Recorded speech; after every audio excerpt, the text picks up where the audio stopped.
In late 1968 and early 1969, U.S. service members regularly flew reconnaissance flights, surveillance flights, over the Korean Peninsula and just outside North Korean airspace. They did these things almost every single day. And this was a low-profile effort, not just because surveillance efforts by definition are designed to be kept secret. It was also low profile because the American public was focused on other things, even if you were just talking about foreign policy. I mean, we had a brand new president at the time. Richard Nixon was sworn in January 1969. He had run in part on the intimation that he had a secret plan to end the Vietnam War. Nixon did not have a secret plan to end the Vietnam War. The war effort by then was massive and growing and more domestically divisive than ever. And so U.S. sailors and airmen and Marines flying routine surveillance flights near communist North Korea at the time, it was something the United States was doing. It wasn't exactly a front-of-mind concern for the American public, though, until all of a sudden it had to be. The evidence now is the North Koreans did indeed shoot down the American plane, as they boasted they did. Some wreckage full of shrapnel holes has been found, but of the 31 men aboard, they have found no survivors. So far, President Nixon has said nothing in public. He has left it to the Pentagon to tell what few details there are. A Pentagon spokesman, Daniel Henkin, had a short statement telling what the U.S. military had learned so far. All evidence now available to us, including North Korean claims and debris sightings, leads us to believe that the aircraft was shot down by North Korean aircraft. As of this hour, regretfully, there has been no report of survivors. It seems certain that 31 crewmen of the plane are dead. An American destroyer found the bodies of 2 of them today, and the Defense Department said it was gravely concerned about the prospects of finding any survivors. Defense Secretary Laird was talking today to a meeting of newspaper editors, and he gave some details on the lost airplane. It should be understood, I think, by all, that during the last 3 months, for the first 3 months of 1969, there were 190 flights, similar in nature, flown over this general area. These missions have been flown over international waters for more than 20 years. They've been flown right in this particular area in the Sea of Japan. There was absolutely nothing unusual about this mission. There was nothing unusual about that mission, except it was shot out of the sky. 31 Americans died. 2 Soviet-made North Korean MiG jet fighters shot down that surveillance plane. And as you heard in that somewhat bewildered statement from the Defense Secretary at the time, the U.S. didn't believe there was anything unusual about that particular flight that would have warranted any sort of confrontation, let alone that shoot down. I mean, yes, things were tense between us and North Korea at the time in the spring of 1969. But things were more or less stressful and tense all the time with them, which has continued to be true. One prevailing theory at the time as to why they maybe picked that date to shoot down that particular plane and kill those 30 U.S. sailors, not 1 U.S. Marine. One prevailing theory on why that flight got targeted is because that flight happened to take place on April 15th. And April 15th was the birthday of Kim Il-sung. And so maybe that was just the way that he decided to celebrate. In 1994, they did it again. This time it was a smaller U.S. military aircraft. It was a 2-seater Kiowa helicopter. One of the crewmen was killed. The survivor was named Chief Warrant Officer Bobby Hall. He was held prisoner in North Korea for 13 days before they finally let him go. Tonight, after surviving a helicopter crash and 14 days in captivity, doctors here at Yongsan Army Base gave Hall a thumbs up. Looking considerably more poised after the checkup, Chief Warrant Officer Hall was ready to go home. I'd also like to express my gratitude towards my family, friends, and everyone in Brooksville and everyone that had anything to do with helping me and supporting me get back to the United States. The United States and North Korea have been at some level of hostile standoff for decades. As countries go, we tend to think of North Korea as a little bit crazy, And most of our domestic discussion about what to do about them includes U.S. experts and observers trying to figure out exactly how crazy they might be, how rational their thinking might be, how far they might be willing to go toward making good on their always bellicose and hyperbolic threats. In the past, though, North Korea really has proven itself happy to shoot down U.S. military aircraft and kill U.S. service members when they get the chance. And while North Korea remains something of an enigma to us among nations, we still don't know exactly how to outthink them or predict their next actions. But we have seen how they've behaved in the past. The new real wild card in this difficult relationship is our own president. After several days of Kim Jong-un and Donald Trump trading personal insults and threats to destroy one another, today the North Korean foreign minister stepped up to a bank of reporters and cameras outside his hotel in New York, where he's staying to attend the UN General Assembly, and he told reporters that North Korea believes the recent insults and threats by President Trump constitute a declaration of war against his country. The audio from the translator here is not that great, but let me tell you what he said here. He said, all of the member states participating in the United Nations should clearly remember it was the U.S. who first declared war on our country. The UN Charter stipulates individual member states have a right to self-defense. Since the United States declared war on our country, we will have every right to take countermeasures, including the right to shoot down U.S. strategic bombers, even when they are not yet inside the airspace border of our country.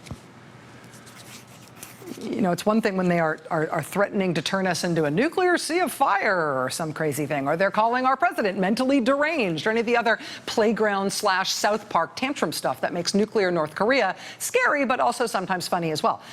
But clearly, if there has been any strategy behind our new president's insult comic approach to the North Koreans, it doesn't seem to be working. Remember when he threatened he would rain fire and fury like the world has never seen? He'll rain that down on North Korea if they ever threatened us again? Remember what their response was? They tested a hydrogen bomb. I mean, they started threatening us the day he wielded his fire and fury at them, and they didn't stop. And they then tested a hydrogen bomb. And the threats have escalated, and the missile tests have escalated, and the nuclear tests and the nuclear posturing, and now the nuclear threats have just escalated.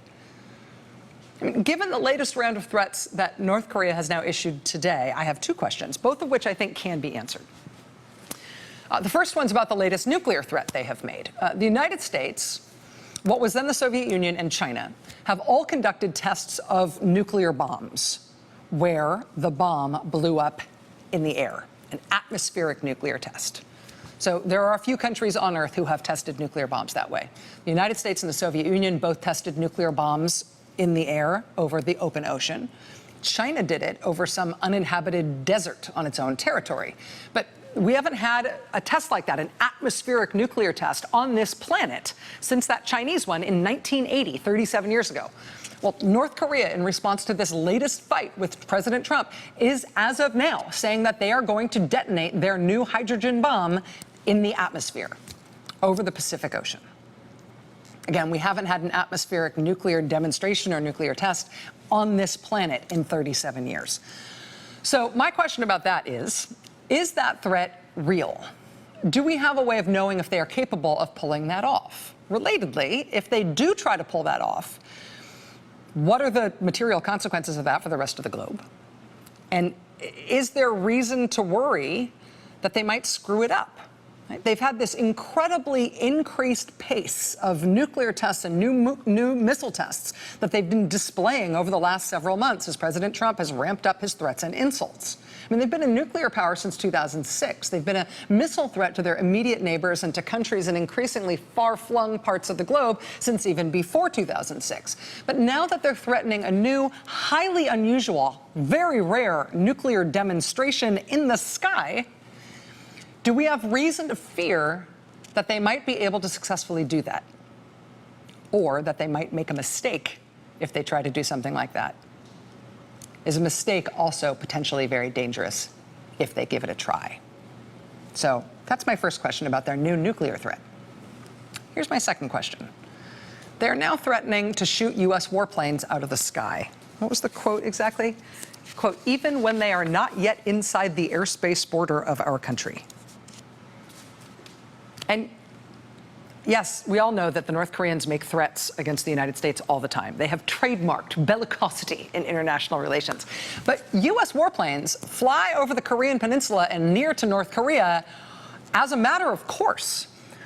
I mean, just because we've got 35,000 U.S. troops based in South Korea, but also because every time North Korea does a new test or issues some new threat, the way we typically respond now is by sending strategic, meaning nuclear-capable bombers, basically to go buzz them. We do it all the time now.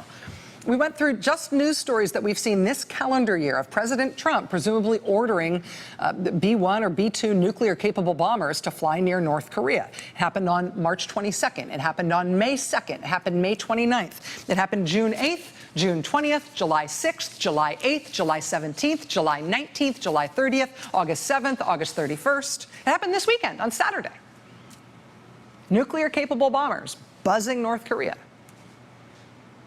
I mean, the way we respond to their threats and their threatening rhetoric now is by sending strategic bombers near to the North Korean peninsula. The president insults them and threatens them, which they take as a declaration of war, and then we send nuclear-capable bombers. That's pretty much what we're doing now.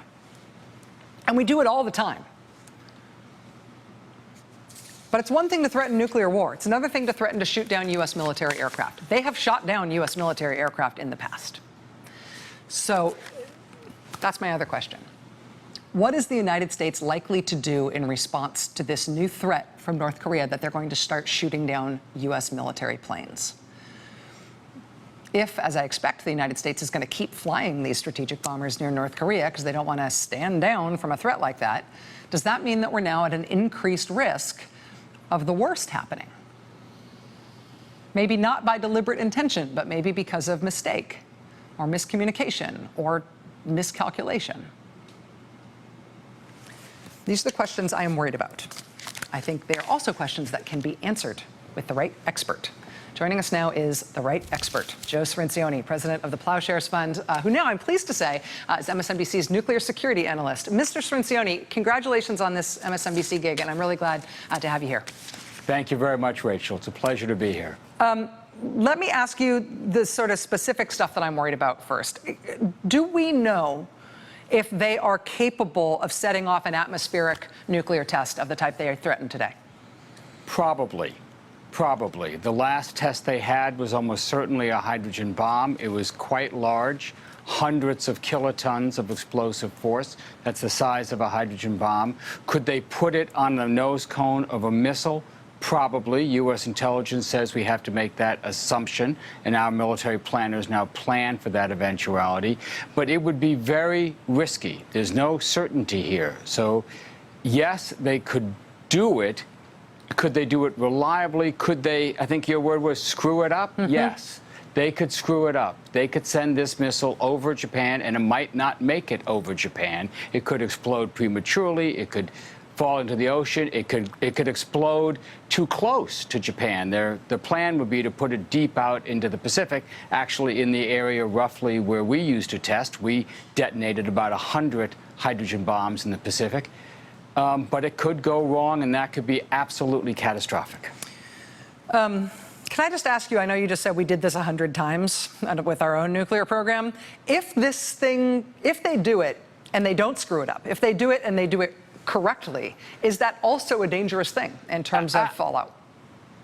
Absolutely. I mean, the fallout from our hydrogen bombs spread around the world. It wasn't just regional. It was carried by the wind. It's one of the reasons that President Kennedy and the Russians, the Soviets, negotiated what they called a limited test ban treaty back in 1963 to stop atmospheric tests. The Soviets and the U.S. stopped. Other countries, France, China, gradually stopped. As you said, the last one on Earth was in 1980. But then there's also, it's not just the radiation, it's the shock of this.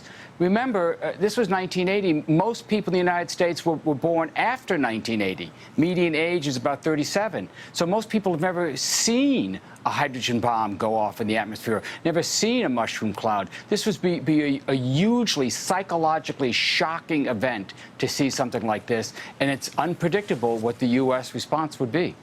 Joe, what do you make of this threat, which is not a nuclear threat, that North Korea says that they now see it as their right and their prerogative to shoot down U.S. military planes, even if they don't cross into North Korean airspace? I know that their anti-aircraft capability is not the same as ours, and I know that their Air Force isn't necessarily state-of-the-art. But is this a real risk?